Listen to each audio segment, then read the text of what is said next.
グデンターキヒピンコーどうもこうです。今日はですね、念願のかなみさんと第2回のコラボということで、やっていきます。じゃあちょっと先にかなみさん、久々なのでぜひ自己紹介お願いします。はい、こんにちは、かなみです。ドイツは16年前ぐらいから住んでて、音大卒業してから今は音楽学校でフルートの講師をしてます。あと YouTube の方もたまにやってます。よろしくお願いします。よろしくお願いします。久々にお話できてとっても嬉しいです。はで、前回は確か15年ドイツに住んでたってことで、15年住んでどうでしたかみたいな話をしたんですけども、以前の動画とかはここに上に上げとくのでぜひ皆さんご覧ください。で、今日はその15年とはまた別の話題を話そうかなと思っていて、内容としては今僕もそうですけど、かなみさんも海外で仕事というか生活をしているというところで、僕ら2人とも第2外国語、いわゆるドイツ語だったり、僕の場合英語をメインとして生活してるんで、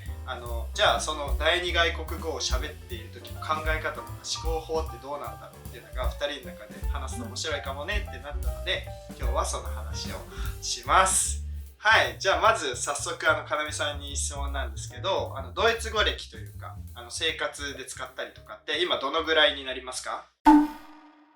ドイツ語歴、ドイツ語はドイツには16年住んでるので16年でいいんですかね。いいと思います。ちなみにそのドイツに来られる前も勉強されてたんですか？ドイツ語してないです。全く話せないで来ました。だから16年でいいのかな。いいと思います。16年、はい、ドイツ語で生活されてるというところで、はい、今ってじゃあ仕事も含めなんですけど、どのぐらいの頻度でドイツ語を喋っていますか？今は結構ドイツ語ばっかりなんですけど、でも最初の頃もう学生時代音大だったので、なんかドイツ語も結構大事だったんですけど、ひたすら楽器の練習に集中してたので、全然話すことはあんまりなかった多くなかったかな。で、仕事するようになってからは、仕事で100% 今もなんですけど、現地の子供たちにドイツ語でレッスンしてますし、家でもだいたい 80% くらいはドイツ語ですね。素晴らしいですね。はい。かなみさんの場合もほとんどドイツ語ということで、僕はちなみに仕事ぐらいでしか使わないので、生活の 40% ぐらいが今英語で生活しているという感じなので、多分かなみさんの方が今回のテーマなんかはいろいろ気づきとかあるのかなと思うんですけども、じゃあ早速本題に入りたくって、日本語とそのドイツ語ってどんなところがなんか喋ってる時感覚違うなというか、どう思われますか？そうですね、感覚、自然になったっていうのがあります。なんかこうくんにこの質問を考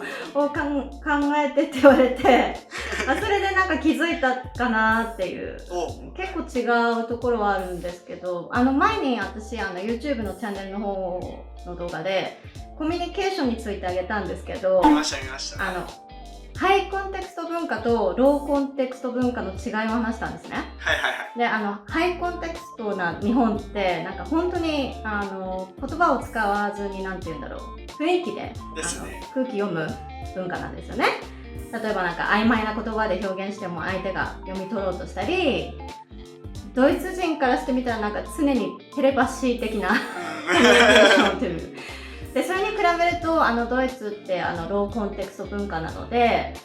言葉で明確に伝えないと分かってくれません。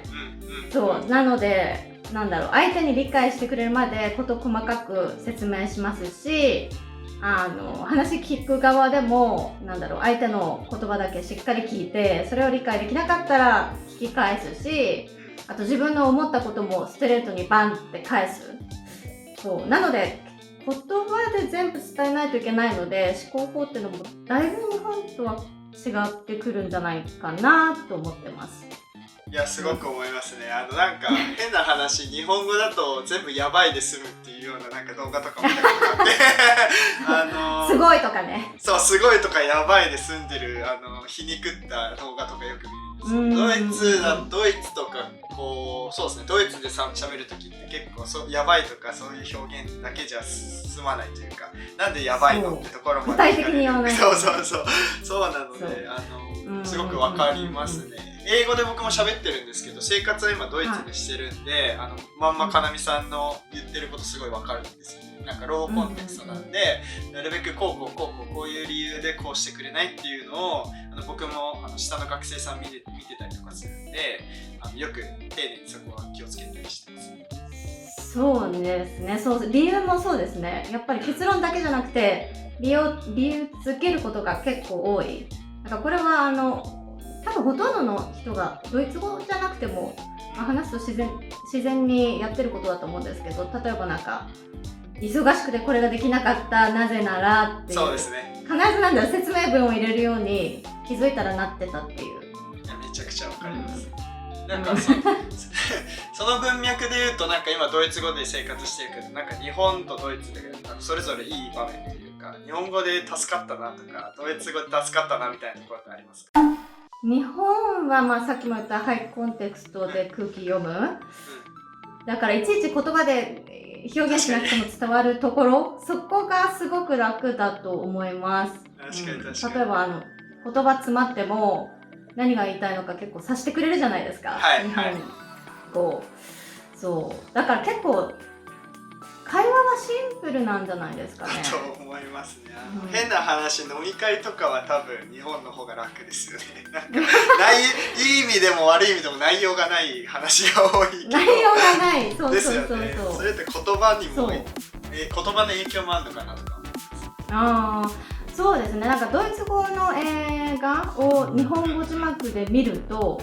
結構日本語がなんてシンプルなのかっていうのがよくわかります。逆だともうバーってドイツ語ね、いっぱい読まないといけないんで、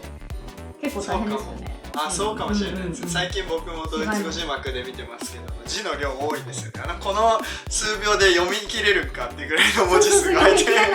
そう。あとは日本語のいいところは沈黙も別に気まずくない感じ。確かに。ドイツ語だとなんかドイツ人の性格でそうなってるのかわかんないんですけど、なんか沈黙はあんまりしませんから、なるべくなんかくだらない話でも会話ができていた方がみんな安心してる顔をしてる気がします。確かになんかそこら辺の違いとか面白いですね。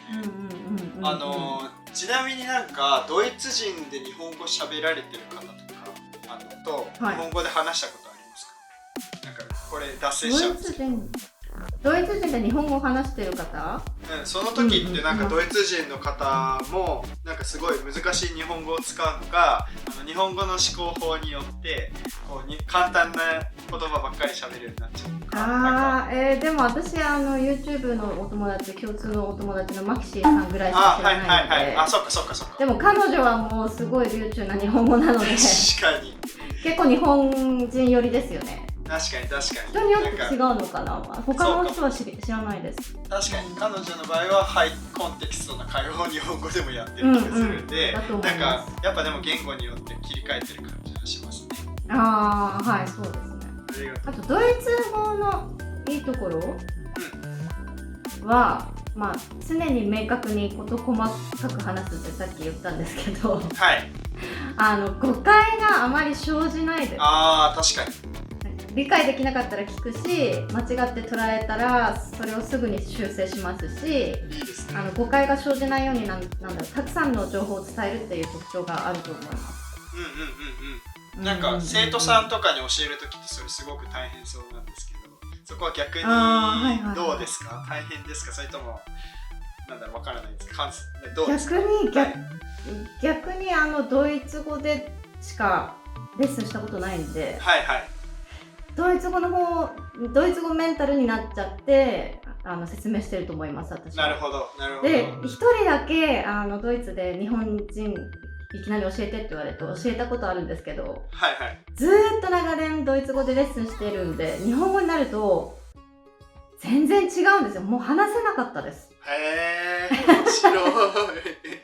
全然話せなかったです。ドイツ語を直訳して逆に、日本語出てくるんで、それがなんかすごく変で、先生日本語上手ですねって言われてそこ面白いですね。ありがとうございます。なんか僕の身近でも日本人の方でドイツで働いてる方とか、プレゼン日本人が相手だったら日本語でやってもいいよっていうふうに言われた時に、いや僕いつも英語でやってるんで英語でやりますって言ってたのを思い出しました。なんかやっぱ慣れてる言語でやる方がやっぱそういうのも含めていいんですね。思考法とか考え方も。思考法、考え方ってやっぱり違うんですよね、きっと。ですよね、きっと。より直球で話すドイツ語とか英語を普段使ってると、日本語のなんかその曖昧なコンテクストというかニュアンスに切り替える変えるっていうのが難しいのかもしれないですね。はい、じゃあちょっといろんな話を聞いたんですけども、かなみさんのチャンネルでさっき言ってたコミュニケーションの話とかいろいろされてるんで、もっと知りたいなって方はね、かなみさんのチャンネルでぜひ動画を見てください。じゃあ最後に改めて僕も今宣伝しちゃったんですけど、かなみさんの方から最後に宣伝お願いします。はい、カナスベルトかなみインドイツっていうチャンネル名でドイツと日本の文化の違いだとかメンタルの違いを話したりしてます。基本はドイツ語の勉強のために始めたので日本語で話してるビデオなんかは、ガチでドイツ語を勉強しながら字幕つけてやったりしてて、でドイツ語で話す時もなんかいろいろな言い回し方を試してみたり、どういう言い方で説明したらドイツ語らしくなるのかとか結構勉強になってるところですね。なので結構そうやるともちろん時間もかかるんで、最近あまり時間がなくてこまめに動画上げられてないのが事実なんですけど、でも見てくださる方とか登録者がもっと増えたら